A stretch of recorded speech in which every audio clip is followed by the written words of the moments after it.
Welcome to Watch Cozy. Before we start this episode, please subscribe to our channel. We work really hard to find documents and put together this podcast for you. Okay, so today we're looking at someone just unforgettable, Freddie Mercury. Right, born Farrokh Bulsara, way back in '46 in Zanzibar. Mm-hmm. And he was this fascinating contrast, wasn't he? Super shy off stage, apparently. Yeah, quite private, but then, put him under the lights. Total explosion of charisma, magnetic. So the big question is, how did that happen? How did he make that leap? It's such a great question, and to really get a handle on it, you've got to go right back to the beginning. Okay. His family were Parsi Zoroastrians. His parents, Bomi, an accountant, and Jer, a homemaker. And he had a younger sister, Kashmira. His birth name, Farrokh, actually means happy. Happy. That's interesting. And apparently, even as a tiny baby, he had this charm. He won a local photo contest. That smile was already working. Huh. Already a star. So this Parsi upbringing in Zanzibar, tell us a bit more about that side of things. Well, it was a big part of his early life. They followed the traditions, attended fire temple festivals. He was formally initiated into the faith. He remained a follower his whole life, though he kept it very, very private. Some people look at his work now and see maybe subtle influences. A stage pose, perhaps, or the use of light and dark themes. That's an interesting thought. It wasn't something he talked about, though. No, not really. Then, when he was just 7, this big change happened. Boarding school. 7? Wow, that's young to be sent away. To Bombay. Yep, St. Peter's in Bombay. His parents saw he was bright, thought it would be good for him. Plus, they had family ties there, a big Zoroastrian community he could connect with. Must have been tough, though, being away from home. You'd think so, but Freddie actually remembered it pretty positively. He said it taught him independence, responsibility. School letters show he did well academically, too. And the creative stuff started emerging then, too. Oh, definitely.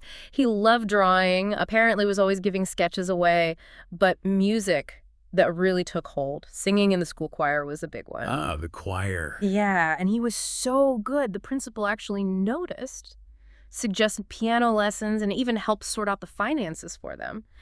That kind of encouragement early on, it matters. It really does. But that shyness didn't just disappear, did it? Even with the music. No, by most accounts, day to day, he was still pretty introverted. But a school friend remembered he could also be a total clown, a real contradiction. He seemed happiest, most himself when he was playing piano or doing art. Those were his zones. And his musical taste started expanding beyond the choir stalls. Big time. He got really into Western music, rock and roll. Around 12, he decided he had to learn guitar. Right. And that led pretty quickly to his first band, the Hectics. The Hectics, love the name. Bruce Murray technically started it, but Freddie apparently became the driving force, the real heart of it. Was he good, even then? Apparently incredibly good at picking things up by ear. A classmate said he could hear a song on the radio once and just play it, which is amazing. Wow. And interestingly, alongside this rock band, he was also in a Western classical music group at school. Ah, so you see the seeds of Queen's sound right there, that mix. Exactly. That eclecticism was there really early on. You can totally see the connection. And who were the Hectics listening to? Who were their heroes? Oh, the big names of the 50s. Fabian, Ricky Nelson, definitely Fats Domino, Little Richard. The energy. Yeah, that raw energy. And Elvis, of course. You couldn't escape Elvis. So what was their setup? Were they playing school dances? Pretty basic setup, actually. Cheap guitars, one drum, apparently a bass made from a string on a box. Seriously? Yeah. But look, their main goal, supposedly, was attracting girls, and apparently it worked. They got surprisingly popular. And Freddie was key to that. According to his bandmate Farrokh Bulsara, yeah. He called Freddie the only real musician in the group. He already had that pull. And the look. Do they have a look? Oh, did they ever? For a school band back then, it was pretty out there. Dyed, curled hair, skinny ties, tight trousers, pointy shoes. Already pushing boundaries. Totally. They played whenever they could. And that shy kid. On stage, he was apparently temperamental, fiery. That performer was already starting to peek through. And writing his own stuff, too? Yeah, he was really driven to write, even though reading music notation was apparently a bit of a struggle for him. But the urge to create was definitely there. And the name change. Farrokh to Freddie. Yeah. That feels significant. It does, doesn't it? He started using Freddie because it was easier for his English-speaking friends. It coincided with him getting deeper into Western music and culture, sort of blending in but also choosing an identity. But school wasn't all smooth sailing, was it? Mm. You mentioned the shyness, but there was bullying, too. Sadly, yes, because of his teeth. He had what's called congenital malocclusion, basically, 4 extra teeth, which made his front teeth protrude quite noticeably. Oh, that's rough for a kid. Yeah, he got called Bucky. Really cool stuff. Yeah. It definitely made him self-conscious. He'd try to hide his smile, cover his mouth.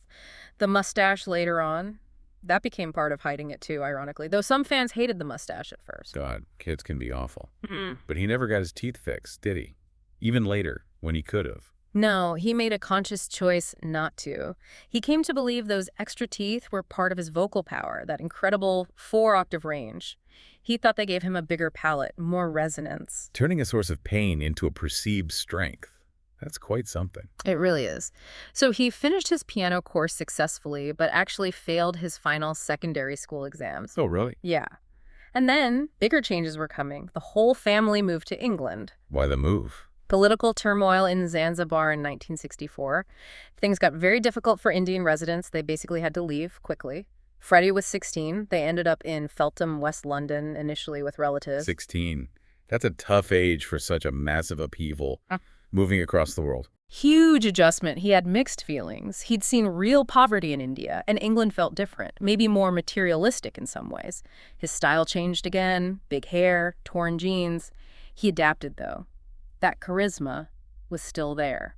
But his parents weren't thrilled with the rock and roll lifestyle path. Not particularly. They weren't keen on the late nights, his lack of interest in a, conventional career. So the compromise was art school. Exactly. First Isleworth Polytechnic, then Ealing Art College for graphics and illustration. That's where he really dived into it. Jimi Hendrix even wrote his thesis on him. Hendrix, you can see the connection there too, the showmanship. Absolutely. And Ealing seems to have been where he really started letting his freak flag fly, so to speak. Wearing more unusual clothes, really expressing himself. He had that quote about preferring complex people, finding perfection boring. And wasn't that where he first met David Bowie? It was. Bowie was apparently quite struck by this young, visually arresting guy. Just a brief encounter, but still, 2 future icons crossing paths. Amazing. And after art college, he moved out on his own. Yeah, partly because he was making too much noise for the neighbors practicing music. So now he had to figure out how to actually make it in music, pay the bills. Which brings us to the bands before Queen, Ibex. Ibex, yeah, a blues band. First thing he did was get them to change the name to Wreckage. Even then, that stage presence was developing. He did a gig back at Ealing, apparently using the mic stand in all sorts of dramatic ways. Already the showman. Definitely. Wreckage didn't last, then a brief stint with a band called Sour Milksy. They broke up too. It was a period of finding his feet, trying things out. So how did the Queen connection finally happen? The meeting with Brian May and Roger Taylor? That came through Tim Staffel. Freddie had been roommates with him. Tim was in a band called 1984, which then became The Smile. Right, The Smile. And Freddie became friendly with the whole band. Tim, Brian May, Roger Taylor. He'd go to their gigs, hang out at rehearsals. He was clearly drawn to what they were doing musically. The Smile actually released a single, didn't they? But didn't do much. Yeah, in the U.S. in '69. Didn't really make waves. Eventually, Tim Staffel left the band, wanted to focus on studies, I think, and suddenly there was an opening. And Freddie was right there, ready to step in. What did Brian and Roger make of him initially? Well, they definitely noticed him. His look, his style, his flamboyance. But they also clicked with his sharp, sarcastic humor. Brian May said something interesting, that even then, with basically zero success, Freddie knew he was going to be a star. That belief was just unshakable. That's incredible self-confidence. And the name, Queen.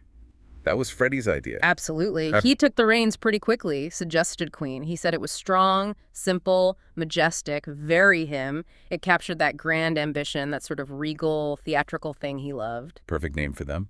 But stardom wasn't paying the rent yet. What was he doing for money? Oh, some proper graft. He worked handling baggage at Heathrow Airport. British Airways are still quite proud of that connection. Yeah. His colleagues apparently noticed his delicate hands, thought it was odd for the job. When they found out he was a musician, they'd help him out. He also sold stuff at Kensington Market, secondhand clothes, student art from Ealing, even his own thesis, apparently.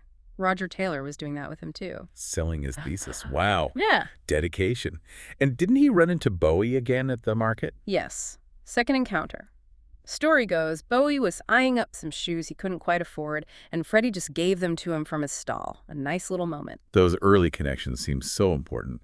So Queen started playing gigs. Yeah. Getting noticed. Slowly but surely. They opened for Yes in '71, which was a decent break, and that's the year John Deacon joined on bass. That completed the classic lineup. Their first proper gig as that four-piece was down in Cornwall. And personally, a big connection happened around then to Mary Austin. Ah, yes, Mary. He met her through Brian May, actually. She worked at the Biba Boutique. Very different background to Freddie's world. Initially, she found his flamboyance a bit much. So, Yeah, but his charm won her over. She said they just grew together. She liked him for him. It became this really deep bond. they moved in together pretty quickly, didn't they? Even though they were broke. Yeah, just a tiny room. People were apparently a bit skeptical about them as a couple. They seemed so different. But someone who toured with them later said they were like an old married couple. Comfortable. He even had a piano put by the bed so he could write songs. Yeah, it really shows how close they were. Okay, so the band's set. He's got Mary. Queen starts to really take shape.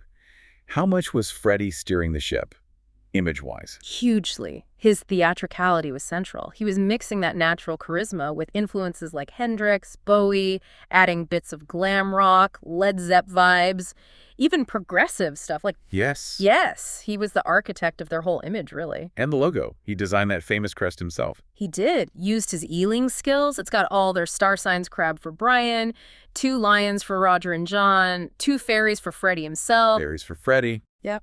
And a big phoenix over it all, a crown in the middle. It screamed ambition. Some say it subtly mimics the British royal coat of arms, too. Very clever. It's so iconic. And songwriting-wise, he was incredibly prolific for Queen. Absolutely central. Think about their first greatest hit. Something like 10 of the 17 tracks were his. And his writing process? Often at that piano by his bed, apparently. Whenever inspiration struck, he got into the Songwriters Hall of Fame posthumously, along with the others, in 2003, deservedly. But getting that music recorded initially, that was tough. Finding a studio. Yeah, money was tight. They got a break through a friend of Brian's at Delane Lee Studios. They struck a deal, used the studio during downtime, test equipment, basically be the house demo band to attract clients. Smart move.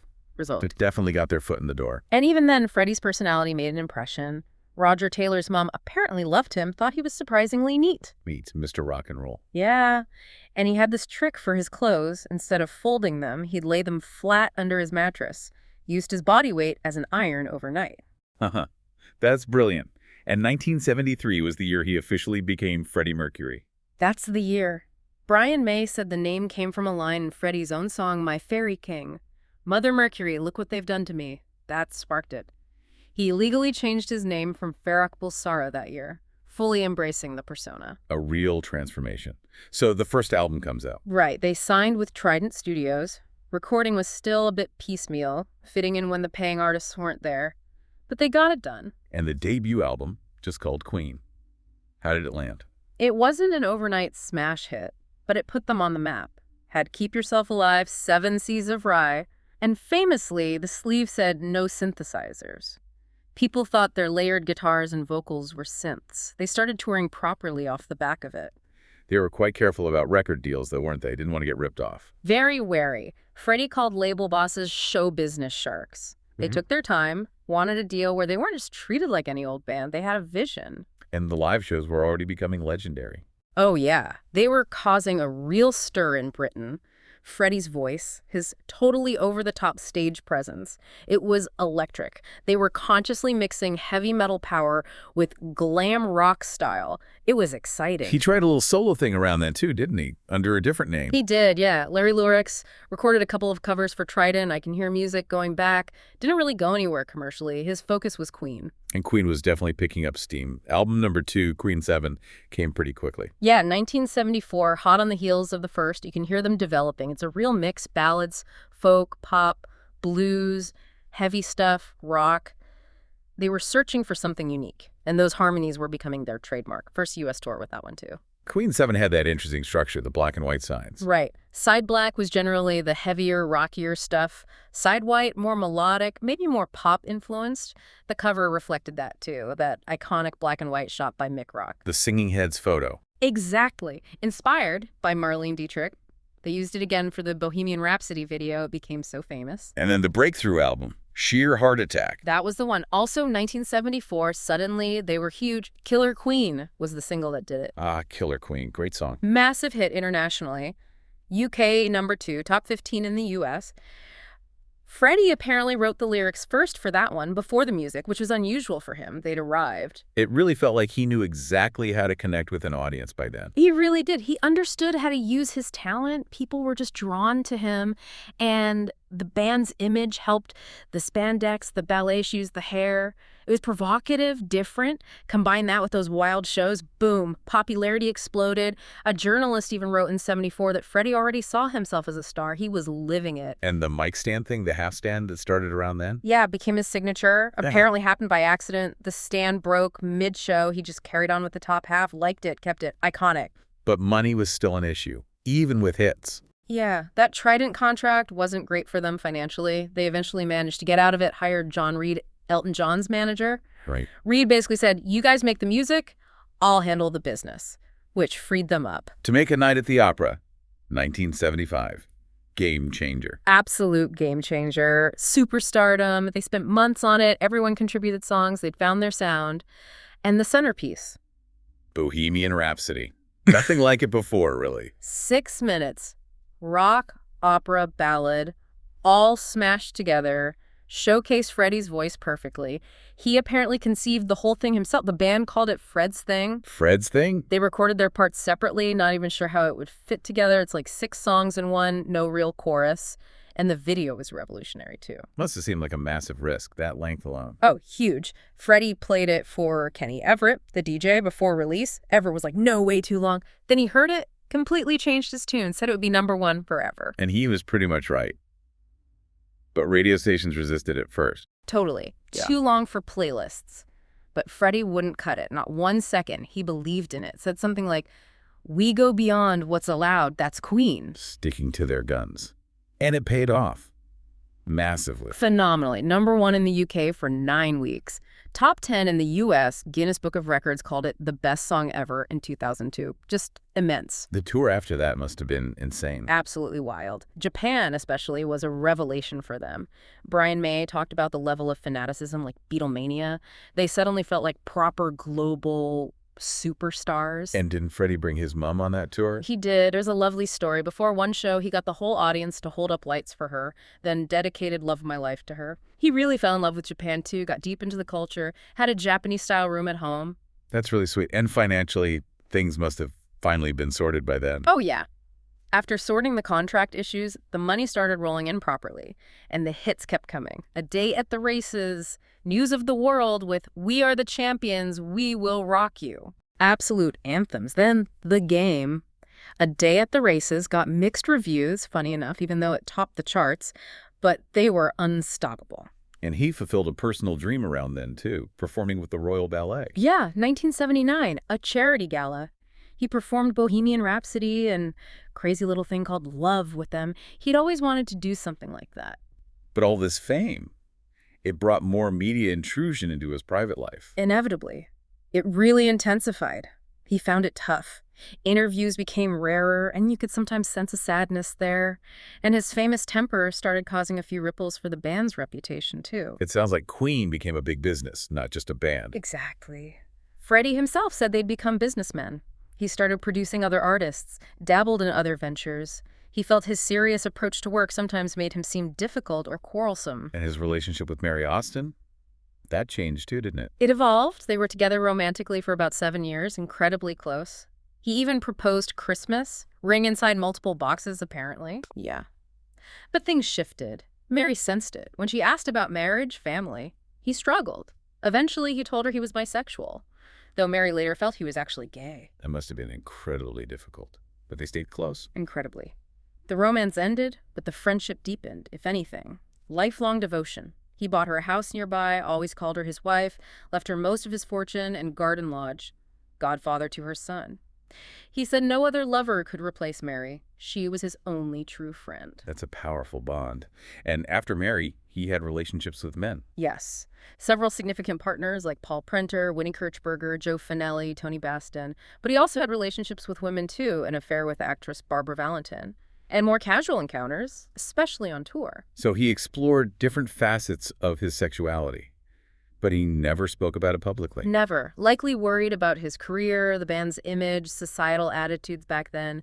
He wanted the focus on the music. People have speculated Bohemian Rhapsody was a coded coming out, but he never confirmed it. Always kept it ambiguous. And that story about him and Princess Diana going to a gay bar in disguise. Aha.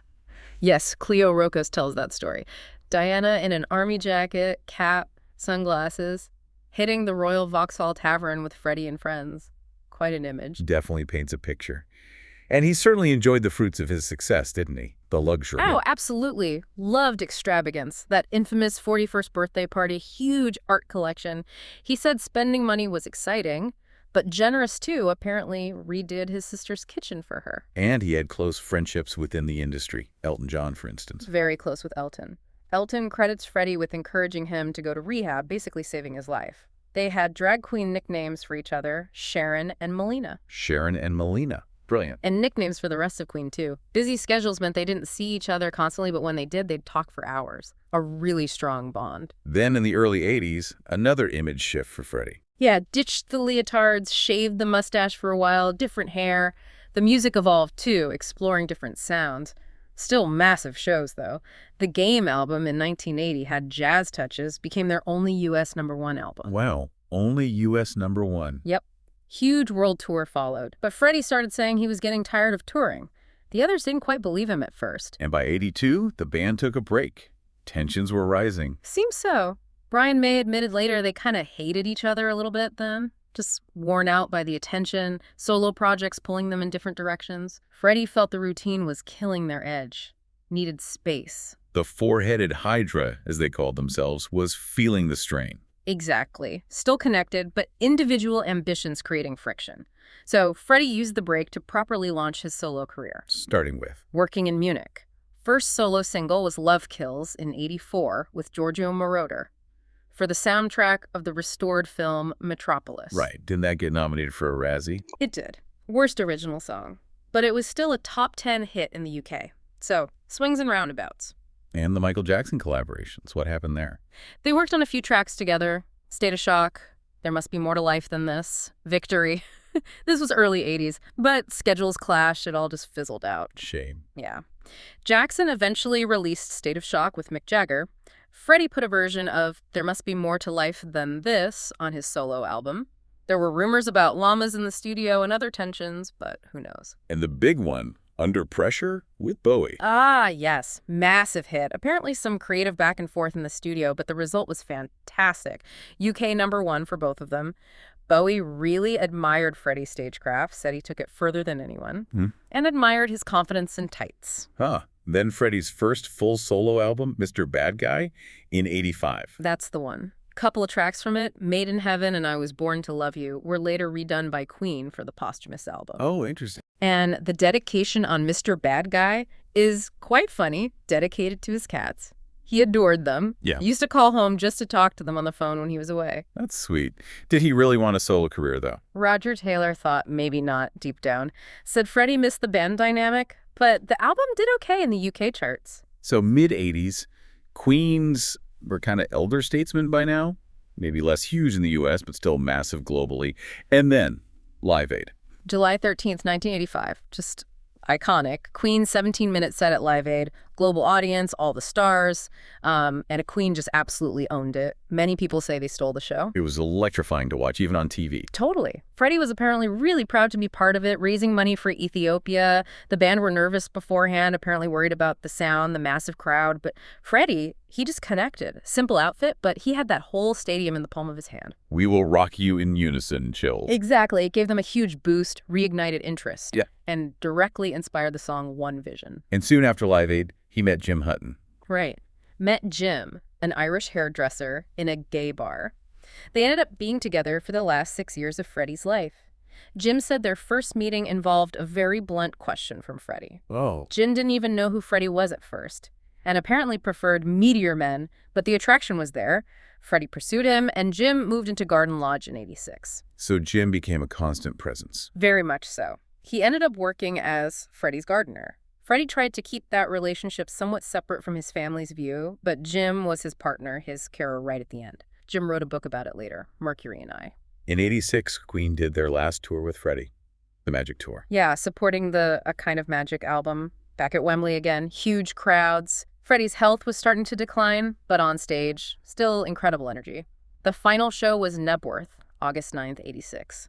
Nobody knew it was the last time. He'd been complaining of feeling unwell, but kept the reason private. He became more reclusive after that. Understandably. Limited his circle to very close friends, let most of his staff go. Mary and Jim were constants. He stopped the casual encounters, said he just wanted peace, wanted to create. And the rumors about his health really started swirling then, around '86. Yeah, press reports about him taking an HIV test, vague comments from the band about health problems. No confirmation, but speculation grew. He kept working the tracks for the musical Time, his cover of The Great Pretender in '87. And the collaboration with Montserrat Caballé. That was unexpected. Totally. He adored her voice. They met in Barcelona. He played her some music. She sang one of his songs. It led to a whole album project for the Barcelona Olympics. Barcelona. Exactly. They performed together in Ibiza, and then their final big performance was at a festival in Barcelona, October '88. That was Freddie's last live performance. And by then, he knew he had AIDS. Such a scary time, the early days of AIDS. So much fear and misunderstanding. How did he actually find out? There are a couple of stories. One involved a wound on his tongue and a clinic visit that the press found out about. Freddie denied that one. The other, which Mary Austin supports, was that he found a spot on his hand, felt increasingly tired. Mary insisted he see a doctor. The spot turned out to be Kaposi sarcoma. Devastating. And no real treatments back then. No effective ones. Impossible to know how he contracted it. When he told Jim Hutton he was HIV positive, Jim's response was apparently just, "I love you, Freddie. I'm not going anywhere." Incredible support. And even knowing his diagnosis, he kept making music. Amazingly, yes. Poured himself into it, contributed heavily to The Miracle in '89 and Innuendo in '91, and left enough vocals for the posthumous Made in Heaven album in '95. Even filmed music videos while he was clearly unwell. Yeah, looking frail, often filmed in black and white, perhaps to mask it. They stopped touring, citing a change of approach. The Show Must Go On became his powerful farewell. Written mostly by Brian, but Freddie sang it with such force, apparently just a month or so before he died. His final years sound quieter, less extravagant. Definitely. More fatigue, fewer public appearances, spent time at home, garden lodge with Jim, his cats. Elton John visited him near the end, said he was frail, eyesight failing, lesions visible. But still Freddie. Still outrageous. Elton wasn't sure Freddie knew quite how close the end was. He finally went public with his diagnosis just before he died. Literally the day before. November 23rd, 1991, released a statement confirming he had AIDS, said he'd stayed silent to protect the privacy of those around him. He passed away the next day, November 24th, only 45. Such a loss. His funeral reflected his background? Yes, Zoroastrian rites. Many possessions were ritually burned, but even then, his thoughtfulness. He'd arranged Christmas presents for close friends to be delivered after his death. Elton John got a painting from him with a note signed Melina. Wow. Thinking of others right to the end. Truly selfless in that moment. The tribute concert the following year raised millions for AIDS research. His legacy is just immense, a legendary frontman. Queen went on, but it was never the same. His voice, his image, his music, timeless. Mike Moran, who worked with him, called him one of the 20th century's most iconic artists. Utterly unique. What a journey from that shy boy in Zanzibar to this global icon. So many contrasts, so much complexity. We've touched on the early music, Queen's rise, that incredible stage persona versus the private man, the relationships, the identity struggles, those brave final years. His absolute refusal to just fit in, to follow conventions. That's a huge part of why he's still legendary, isn't it? Absolutely. Definitely encourage you listening to go back to the music, explore his story more if you haven't. It's quite something. Thanks for joining us today.